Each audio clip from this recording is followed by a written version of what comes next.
Hi friends, అందరూ బాగుండాలి, అందులోనే ఉండాలి. మ్యూచువల్ ఫండ్స్ గురించి మంచి ఇన్ఫర్మేషన్ ఇస్తున్నానంటే దయచేసి లైక్ అండ్ సబ్స్క్రైబ్ చేయండి. ఈరోజు చూడండి, ఇండెక్స్ ఫండ్స్లో టాప్ 10లో నిన్న చూసాం కదా 10th ఫండ్, ఇవాళ 9th ఫండ్ చూస్తున్నామండి. ఏంజిల్ వాళ్ళు 9th ఫండ్ ఇచ్చిన fund axis Nifty 100 index fund అండి. ఇది 1 ఇయర్కి వచ్చి 35, 3 ఇయర్స్కి వచ్చేసరికి 14, ఆల్ వచ్చేసరికి 18% వచ్చిందండి. మంత్లీ సిప్ అయితేనేమో 100 రూపీస్ నుంచి కట్టుకోవచ్చు, వన్ టైం అయితే 500 అండి. తర్వాత ఏయుఎం వాల్యూ వచ్చి 1695 కోట్లు అండి. తర్వాత ఎక్స్పెన్స్ రేషియో చాలా తక్కువ ఉంది. ఓకే, ఇది మంచిదండి. తర్వాత ఆశీష్ నాయక్ అండి ఫండ్ మేనేజరు. తర్వాత వచ్చేసరికి హోల్డింగ్స్ ఒకసారి చెక్ చేయండి.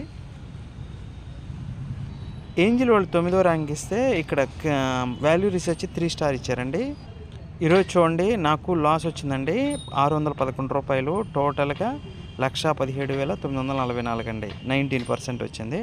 Okay, thank you. జై హింద్.